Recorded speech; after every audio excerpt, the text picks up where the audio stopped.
Alright, so welcome back to part 2. And so now we're talking about running our regressions using the lm function in RStudio. We're getting there. But before we get there, I wanted you to know that there are two different versions of regression you can run. And they both will give you the same result with respect to how you evaluate your hypotheses, but the numeric output and what you're calculating are actually different. The first version, the most basic version, is that you run a regression and obtain unstandardized coefficients.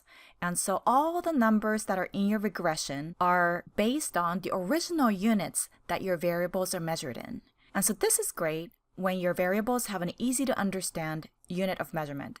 For example, weight in pounds or height in inches or water in ounces, that kind of thing. Because then you can interpret your coefficient by saying, for every 1 unit change in your independent variable, there's this much change in your dependent variable. And you're using the original units because everybody understands what you're talking about.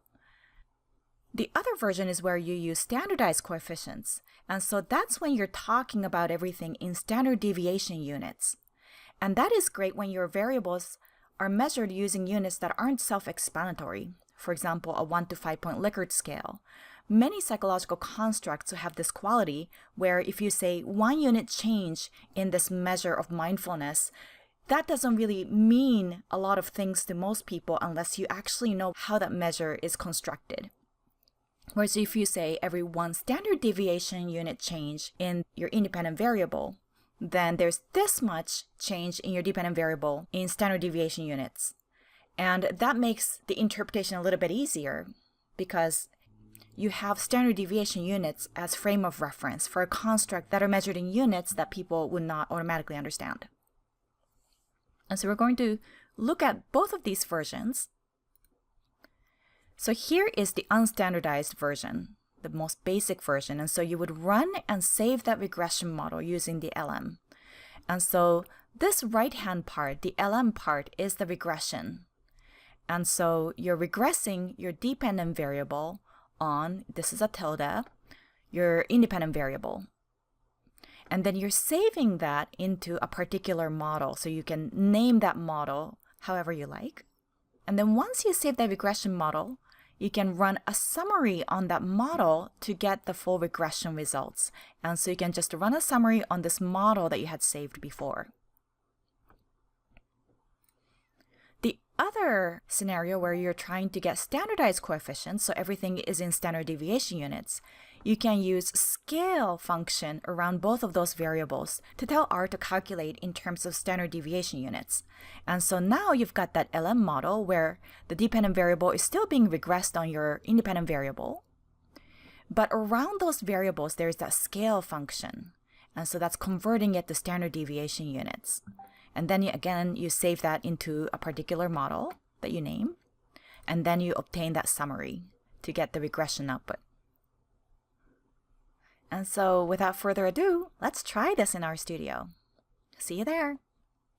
So here we are back in RStudio, and we are ready to run our regressions.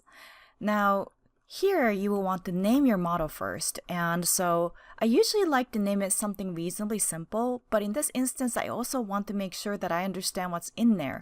And so I might do something like, stress on awareness or stress on aware. I'm going to just make it simpler by just saying stress aware, which is that stress is regressed on awareness. And so that's the name of my model. And then you might remember the LM function. And what you want to do is to put the dependent variable first. And so in regression, you will hear Y regressed on X a lot. And that is the language people use. And so stress, which is a dependent variable, is regressed on, there's a tilde, and then awareness. And then you can run that. And now it has saved that model here. And let's try to get a summary of that. So you might notice that down here in the console, there's nothing there yet. It just says that your command ran, but then there's no regression output, so to speak. But now we can get the summary of it to see what the regression results were. Ta-da! Amazing, isn't it? And so here it'll tell you what you ran. And then it'll tell you some information about the regression residuals. We're going to check those residuals later on. And here are the coefficients. And so usually when I run regression, I just jump straight to the coefficients table because I really want to know what actually happened in that regression model. Call me impatient, but something that I would be looking at is this line. And so intercept is basically the location where your regression line hits the y-axis. And so when you're interpreting the regression results, you're actually looking at the coefficients next to your independent variable. And so here we are. And so the coefficient is here, and this is an unstandardized coefficient, 0.5862. And then there's some information associated with the regression model, how it's calculated and evaluated. And then the p-value is right here all the way to the right. And it appears that it is quite significant. There's a little bit of a translation that the model is doing for you, that it is p less than 0.001, so significant at that level. And we're going to talk in a little bit about how to interpret this information and write it up. But in the meantime, let's also, while we're at it, try to run the analysis where we get the standardized coefficients. And so I'm going to just copy and paste the code I just had before and then just edit that. Stress-aware, standardized. It's kind of a long name, forgive me, but you can make it, very, very simple, like stress-aware SD or whatnot. And then what you can do is you might remember that we just put the scale around each of these variables. And so that will ask R to convert your Y variable and the X variable, the dependent and the independent variables, to standard deviation units. And so we can run that. And then make sure that you're updating your summary statement, of course, because now we're running this on standardized. And so that's the model that I just created, and let's get the summary for that. And so here we are. And so now we have things in standardized coefficients. Now you may be wondering, what is this? So once again, we see scientific notation. Now there are a couple of different ways to have RStudio tell you what that translates to in non-scientific notation, regular writing. And so you might remember that there's a format function where you can just ask RStudio, to turn off the scientific notation, and so you can run that to get a translation. And so here's format. So this, even though it looks rather foreign in scientific notation, is just 0.258. And there's another slightly fancier way to do this would be to use the round function. And for this, you want to tell R what to round. And so you can do that by referencing your model. So for example, this is stress-aware standardized.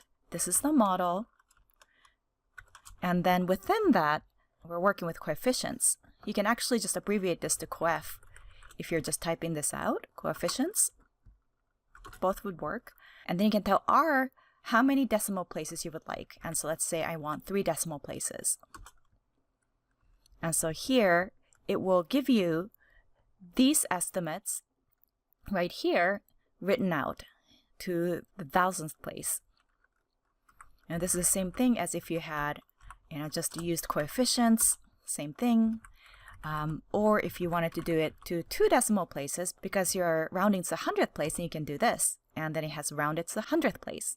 So this is another handy way to have R translate that scientific notation you might see for your coefficients. And so I'm just going to copy this over to my code for future reference. And this is also written out in PowerPoint as well. Now, we've run the analyses, but there are a couple of things you want to check with regard to assumptions. And so let's go back to PowerPoint and talk a little bit about that. So we're not yet ready to interpret because we want to make sure that our assumptions are met. So meet you at PowerPoint. Okay, so now you've run the analyses and you can check these 2 assumptions. And so remember that there are these 2 assumptions that you can check only after you've run the regression because you need the residuals. And so one is that residuals are normally distributed in the population. And then the other is homoscedasticity. And so let's take a look at each of these. First of all, when you're checking to see if your residuals are normally distributed, it's fine to just do this graphically. Many researchers do that.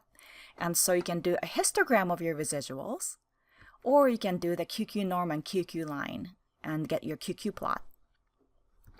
The other assumption is homoscedasticity, which means that the variance along your best fit line or your regression line are the same for all values of your independent variable. And so basically along the entire regression line, the error values or the residuals are about the same distance from the regression line.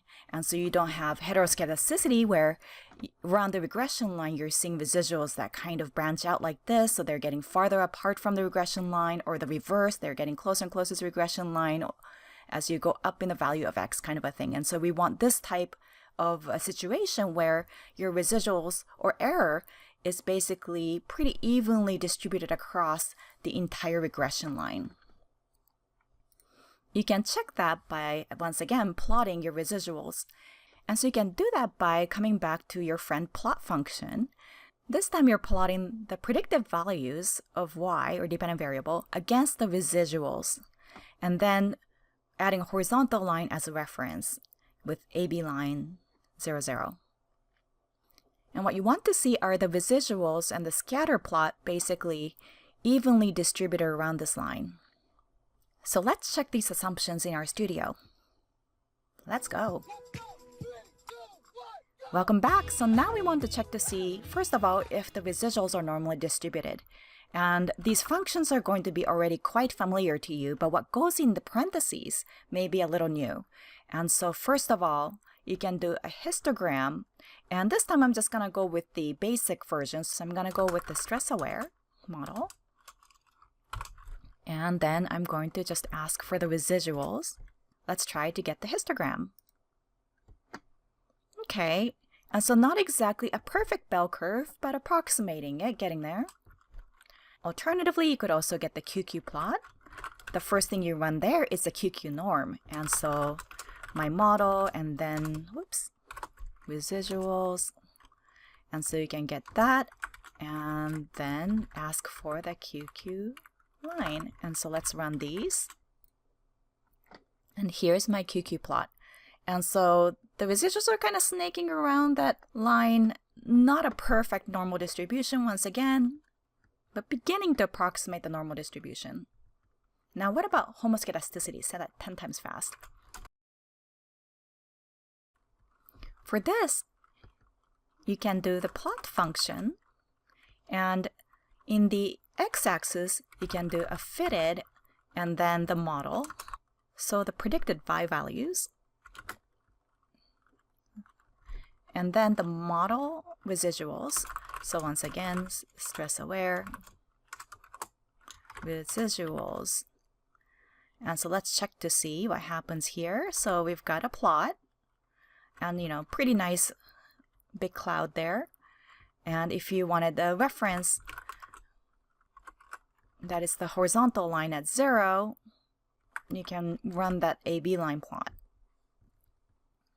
And so here we are, and I'm not seeing too much of a trend in terms of how far away are we from this line around the different values of predicted y. And so I think that is okay. And so you've checked these assumptions, and if you can determine that they are adequately met, then it is time to start interpreting your regression analyses. And so let's do that. All right, so you've run the regressions, you've checked your assumptions, and now you're ready for interpretation of your analyses. Pretty exciting stuff, so let's go. And so first of all, let's take a look at the output for the unstandardized regression coefficients. And so the model looked like this in our console. And when it comes to interpreting your regression results, really the heart and soul of your output would be under the coefficients area of your output in your console. And so here you're given the regression coefficients and additional information needed to interpret the results of your regression analyses, including what the constant is. This is the intercept, and here's the coefficient right here. And so what this represents is basically where your regression line hits the y-axis, or in other words, what your predicted value for your dependent variable, or the y variable, would be if your independent variable has a value of 0. And then there's the main actor here, the regression coefficient for your independent variable right here next to awareness. So it's paired with your independent variable, and this is the value that we see, and that's an unstandardized coefficient. And then next to those coefficients are the standard error. And so that's an estimate of how precise the estimation is for your coefficient. And I've given you some mathematical background for how that's calculated for your coefficient. It's there for reference. We're not going to do much in terms of writing it up or interpreting it. But just wanted to let you know that the coefficients here is what you need in order to write your regression line. And so if your dependent variable is stress, the predicted value of stress, according to regression, would be this intercept plus the coefficient for your independent variable times your independent variable, whatever it may be. In this case, it would be awareness. And that is the equation for your regression line. Let's translate that a little bit more. And so again, the predicted value of stress is this according to the equation. X, in this case, is the independent variable, which is awareness for us. And so we arrive at this particular equation. Now, if you're wondering what these cute little squigglies are, they are epsilons. They are representing the residual or the error. And so when you write out regression equations, there's acknowledgement that there is a residual. Now, we're mainly interpreting the coefficients part here with your independent variable. And so if you're translating this to regular English, you're talking about for every 1 unit increase in your awareness score, stress increases by 0.5862 units. And so basically, that is the idea behind this regression line, is that this is the relationship between awareness and stress, or your independent and dependent variables. Now, coming back to this, you may be wondering, what's the rest of this stuff on the right-hand side? This stuff. And so the t-value is the t-statistic for those t-tests to see if your coefficient is statistically significant. And so I've written down the hypotheses here, where the alternate hypothesis, we're testing for this, that your coefficient is not 0, significantly different from 0. And then the p-value is written out like this in notation, but that is the p-value by which you interpret the significance of your results. And so if you have a p-value that is less than alpha, typically 0.05, then that means your regression coefficient is statistically significant. It is significantly different from 0, and so you would reject the null hypothesis. So putting it all together, typically you're reading the line associated with your particular independent variable when you're doing your main interpretation. And so we know that the coefficient, the regression coefficient for awareness is this value, and it has a p-value that is less than 0.05, which means that awareness significantly predicts stress. There's a significant predictive relationship there. And when you look at the coefficient itself, you see that it is positive. It is not a negative value. And so you can also conclude that awareness positively predicts stress. And so that's the directional part of your research question, that the relationship is positive, not negative. When you write up regression, your notation looks like this. And so you might say something like self-rated awareness of one's experience significantly and positively predict the perceived stress, and then here's the coefficient. Remember that there's always a space before and after your equal sign. This is an italicized lowercase b, so that's a coefficient, unstandardized coefficient, space equals space, and then your regression coefficient, comma, and then little t, italicized, degrees of freedom in between for your analysis, and then your t-value that you saw, and then a p-value.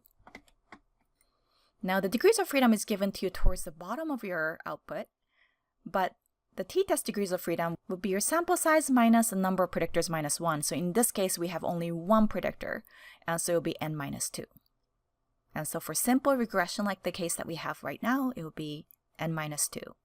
So 161 cases minus 2 equals 159. So what about the case of the standardized coefficients? And so we got this result as well. And we got this translated so that we can understand what the scientific notation was for the coefficients. And so you have this. And so These are a couple different ways to write standardized regression coefficients, but it is 0.258. And so looking at the standardized coefficients, your coefficient for your intercept is always going to be 0. Now, this is the standardized coefficient we're interested in for our independent variable, which is awareness. And again, you can notate that as a beta, or in more recent APA style, it's more common to do lowercase b italicized with an asterisk to indicate standardized coefficient. And that represents the slope of the regression line when x and y are both standardized. So basically thinking in terms of z-scores, if you can remember what z-scores mean, those are the standardized deviation units. And so when you interpret that, then this means that for each one standard deviation increase in your independent variable, awareness, the dependent variable of stress changes, in this case increases because it's a positive coefficient, by 0.258 standard deviation units. So everything is talked about in z-scores or standard deviation units. And so when you write it up in APA style, this stuff changes with the standardized coefficient. So this is a notation for standardized coefficient, and then you give that standardized coefficient information. But again, the results of your hypothesis test is exactly the same, regardless of whether you have unstandardized or standardized coefficients. Now just a little bit more information. And so towards the bottom of your result for your regression, you will see information about your entire regression model. And this will be identical regardless of whether you have unstandardized coefficients or standardized coefficients. So you can interpret them exactly the same, and the numbers that you get will be exactly the same for both models, unstandardized and standardized coefficient versions. And so let's take a look at this. One line you can interpret is about r squared. And so r squared is the percentage of variance in your dependent variable that is explained by your model. And so here we can look at the multiple r squared. You can ignore the adjusted r squared because that is more applicable to situations where you have multiple independent variables, but we only have one. But you can translate this into the percentage of variance explained. And so this would be 6.7%. And so you could say that the model, which contained the independent variable awareness, accounted for 6.7% of the variance in your dependent variable. And so that's how much was explained by the model. Another place you can read would be the F statistic. And so this is an ANOVA result showing you the significance of your overall model. And we will talk more about how to write up F statistics in APA style when we begin to run ANOVAs, but just wanted to give you a quick translation that you have all the information you need to write it up. And so here are the degrees of freedom that go into these parentheses. Here is the F statistic and then the p-value. And so they give you all the information you need to show that you have a significant overall regression model. And so if you so chose, you can add additional information to your APA style write-up. And so I might say something about the model. Thus, the self-reported awareness accounted for a significant proportion of the variance explaining perceived stress. And then provide that information about the R squared and the F statistic. So this stuff. And again, because these model statistics are exactly the same for unstandardized and standardized versions of regression, you can add this to either version of your write-up if you so chose. Phew! So something that's called simple regression has a lot of details to remember and learn. And so let's review a little bit. So simple regression tests for the linear relationship between one continuous dependent variable and one continuous independent variable. So in total, you should have two continuous variables, one being the dependent variable, the other one being the independent variable. We're using the ordinary least squares method to estimate the regression line. And in RStudio, you can use the lm function to run your simple regression. Now what you want to do is to save that model as an object and then run a summary function on it. And if you wanted to get standardized coefficients, go ahead and add a scale function around each variable. The results you obtain will indicate the regression line as well as the variance explained by your model. And keep in mind that some assumptions are checked after running the analysis, so you can't check all of your assumptions a priori. And so, you are now a master of simple regression. Congratulations. And I bet that you're just itching to run your own simple regression, aren't you? And so here's your opportunity. And so using that mindfulness regression dataset, go ahead and answer this research question. Does mindful awareness of one's present experiences, so basically your variable awareness, positively predict self-efficacy in online learning? So now the dependent variable has shifted to learning. And I look forward to hearing what you found out. And so what you want to do is to use the procedures that were demonstrated in lecture and go ahead and obtain both unstandardized and standardized coefficients. Have an amazing time. Hope you have a great day. Take care, and I'll talk to you soon. Bye for now.